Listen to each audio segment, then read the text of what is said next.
I was on a social media post when all of this Hamas-Israel war started. And I had to intervene. I had to jump out and say, you don't really understand what you're saying when you say I stand with Israel or Israel has a right to defend themselves.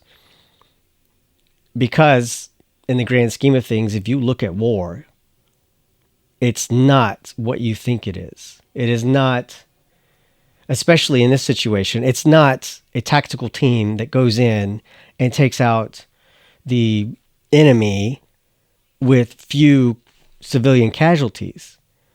We have already seen over the last 70 years that Israel does not care about civilians. They will do whatever they can to achieve their goal, whatever that goal is at that point in time. And it's always been lopsided when it comes to Israel and the Palestinians.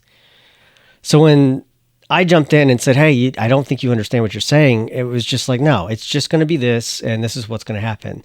And now those people, I don't know if they still stand. They either stand with Israel still in what they're doing, the eradication of essentially a people, a genocide, or an ethnic cleansing, which both of those definitions are pretty valid at this point. But now those people have moved on with their life, and it's no longer their issue.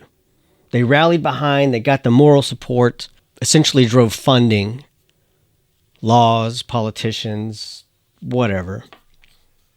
And now that we can step back and see, okay, all of these buildings, all of these homes, all of this infrastructure has been destroyed, not just in Gaza, but also now in the West Bank. All of these people have been killed. All of these children have been maimed.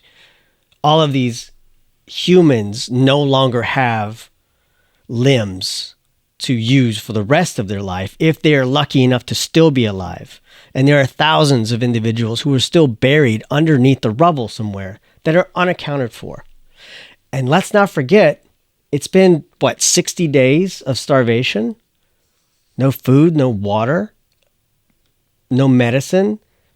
And yeah, Israel has put on a show and said, you know what, we're going to give them medicine. But in reality, they've done nothing but destroy medicine and the aid that's coming in.